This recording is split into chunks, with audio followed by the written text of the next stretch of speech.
We provide you the platform to turn your dreams into reality. Give wings to your aspirations with KR Mangalam University. Colonel Shashank, आप भी और Ghosh sir आप भी कुछ और जानकारियां छन छन कर अब सामने आ रही हैं, जिसके जरिए ये बताया जा रहा है कि देखिए किस तरीके से जो पाकिस्तान को मुंहतोड़ जवाब दिया जा रहा है उसमें वो कौन कौन सी तकनीक है और कौन कौन से हमारे जो उपकरण हैं, रक्षा उपकरण हैं, उनका इस्तेमाल हो रहा है। वो जरा हम एक बार पहले दर्शकों को भी दिखाते हैं। देखिए ये एक बार कर्नल शशांक आप भी जरा एक्सप्लेन कीजिएगा ये जानकारी जो सामने आ रही है, ये क्या है, IACCS क्या है, ड्रोन हमले को ये विफल करता है। दिस इज इंटीग्रेटेड सिस्टम जिसमें हर तरीके का, जैसे घोष सर बता रहे थे कि अलग अलग लेयर्स हैं। इसी में आप देखिए एक इंटीग्रेटेड काउंटर यूएस सिस्टम वो भी इसमें एडेड होता है। वो हमारे DRDO ने क्रिएट करा है, उन्होंने डेवलप किया है।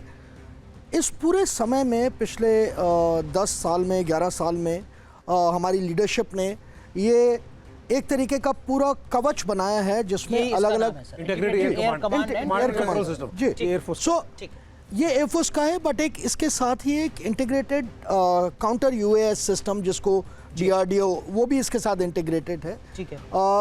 इसमें बरक 8 मिसाइल्स, इसमें सरफेस टू एयर मिसाइल्स, इसमें जू, शिल्का, L-70 गन्स।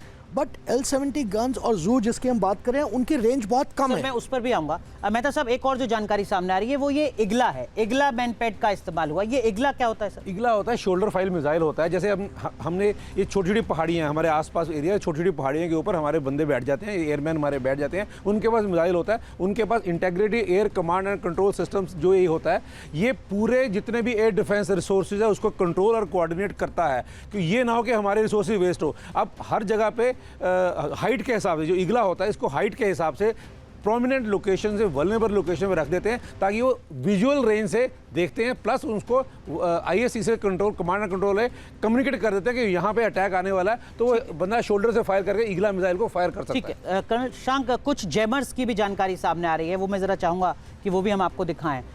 इगला की बात तो हो गई, इगला के बाद कुछ जैमर्स हैं जिनका इस्तेमाल किया जाता है। मैं उनकी जो ग्राफिक है वो भी आपको दिखाऊंगा, और जो नाम उनकी देखिए, ये एक है SNS जैमर। NSS जैमर क्या है सर? और भी जो जैमर हैं वो उनके लगातार हम आपको नाम दिखाते हैं। ये जैमर्स जो हैं ये अलग अलग फ्रिक्वेंसी हॉप करते हैं, और जितना भी मिसाइल्स हैं, जो भी ड्रोन्स हैं, वो सब एक पर्टिकुलर फ्रिक्वेंसी पे काम करते हैं। लाइक ड्रोन्स का फ्रिक्वेंसी जनरली 2.5 गीगाहर्ट्ज पे होता है, बट क्योंकि वो मिलिट्री ड्रोन्स हैं या आपने कंसील्ड उसमें यूज़ करने हैं, तो आप कई बार उनकी फ्रिक्वेंसी अलग भी रखते हो। जो चाइनीज़ नॉर्मल ड्रोन्स आते हैं उन सब की फ्रिक्वेंसी जनरली 2.5 गीगाहर्ट्ज की होती है। ठीक है। बट इस फ्रिक्वेंसी पे जाकर और उसको वो को जैम करने के लिए जैमर्स जो हैं उससे स्ट्रॉन्ग सिग्नल भेजते हैं ताकि उनके सिग्नल जो बैकवर्ड इंटीग्रेशन है वो एकदम ब्रेक हो सके। ठीक। न्यूज नेशन अब व्हाट्सएप पर खबरों की ताजा अपडेट के लिए न्यूज नेशन के इस QR कोड को स्कैन करें।